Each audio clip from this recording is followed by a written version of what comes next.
people who go out to practice, you've seen this kid do spectacular things. He's finally putting it all together. He's a guy who's very explosive and can single-handedly change momentum in games. Ever since freshman year, I always knew he'd be something special. You see him becoming that playmaker that we need. It's a breath of fresh air. You just know something big is going to happen when you see the balls in his hand, whether it be on a punt return, whether it be on a kickoff return, whether it be when he catch a pass. He's one of those guys that he can break you down in the open field and can make a guy miss, and then he can go take it the distance. In 4 games this year, Daje Johnson has more receiving yards than in the past 2 seasons combined. But for all the elusiveness that Johnson has displayed on the field, it's his reputation off the field that he's worked the hardest to shed. A couple years ago, the whole team would be laughing, like they would think like, Daje gonna be in the leader role, like what?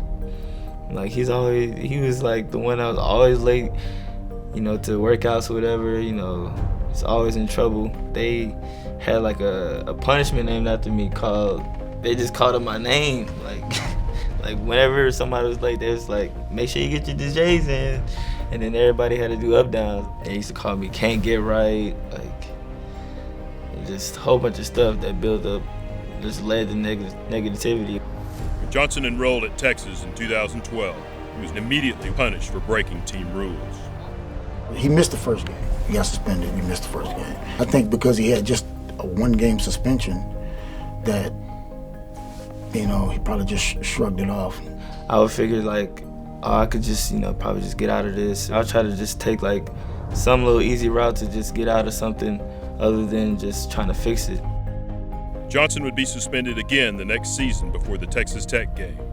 Between injuries and suspensions, he missed 5 games over his first 2 seasons and earned the reputation of a game changer who couldn't stay in the game. When Charlie Strong was hired in January 2014, he was well aware of Johnson's image. He came walking over and he introduced himself, and I said, now what's your name? And he said, Daje. And I said, oh, you're the guy I'm looking for. And then we started talking about just the semester that he had. But just academically, he didn't do anything. So I was able to get on him about his academics and told him, you have a lot of ability, you have a lot of talent. You need to make sure that that's funneled in the right direction. Strong made a change to emphasize his message. I remember I seen it in the locker. I was like 23. I was like, what? And I just immediately went up to his office. I was like, and he already knew I was coming up there for. He even let me talk. Everybody wants a single digit. So, and I told you, you lost your single digit. And I said, when you get right, when you start doing everything we asked you to do, then I give you your number back. And that was a big deal. We have core values within this program. We expect our players to abide by those values. And I say it all the time, if a young man don't want to be a part of this program, just go break a core value, and then you're telling me exactly where you want to stand. The whole day I was just waiting on the phone call from Coach Strong because I felt like, I was up next. They was calling everybody that I was hanging out with, telling them that they off the team. And so that whole day I was dreading that phone call, and then I ended up getting it, and my heart just dropped. I'm thinking I'm out of here. We had sat down, and I said to him that there had been issues, and I said, you have made some bad choices, and now that you've made these bad choices, it's up to me to enforce these bad decisions that you've made. He's asking me, why would you put yourself in this situation? He just really did it quick. He didn't, tell me a long story or anything like that. He said, well, is there any way that I can work myself? I said, well, I've given you plenty of opportunities to work yourself out of it. And I said, how many more opportunities do you need? I just knew that the attitude and the behavior that I was getting wasn't the real Daje. And I know that he wanted to make a change in his life. And I told him, I said, you're going to be given every opportunity to change your life. Now show me that you deserve to be here. That was probably one of the lowest points. And really changed my focus, and really I had to look at myself in the mirror and be like, do you really want this? I had coaches, I had my family, counseling, everybody was trying to help me. And I didn't really want the help. I'm like, I don't need to see the counselor, I'm good. I don't want to, And it just showed that I wasn't good, you know what I'm saying? I needed that help. When I first told him that he was going to be suspended, I didn't tell him the number of games. So each week I had that carrot in front of him saying, you may be back this week, or you may be back this week. So he would work, and then, you get to Thursday, Friday, I'm sorry, no, you got another week.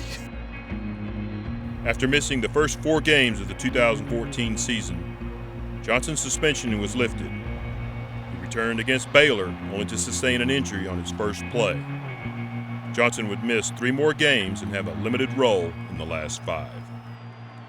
After the end of the season, we sat there in January, and I sat down with him. I said, you're going into your senior year, and now I need to see a more productive player. I need to see a young man that's focused. I need to see a young man that's willing to change your whole attitude, change who you really are. We went through the off-season program, and he was one of those guys that was always in front of him and doing everything you ask him to do. And then you start seeing a guy who started cheering for everyone else. At first, it was more about him. And then he started making it about other people. He started making it about the team. And now once you see that change, then you start realizing, hey, he really gets it. He's gonna get on you, but he's gonna love you at the same time. Like, he made me team captain versus Cal. Like, I ain't never been a team captain since I've been here. And like, that's just crazy, like how he did that. It just shows what type of coach he is, and it shows that he really cares about his players. It's so fun to see someone who all of a sudden start believing in themselves. He knew that he had all the tangibles, everything that you was looking for, he had it. It was all about who's gonna bring that out of me, who's gonna show me that I have the right attitude, who's gonna make me responsible, who's gonna make me accountable. I don't want him to be like a woulda, coulda, shoulda person. I want him to be known as somebody who turned their life around for the better.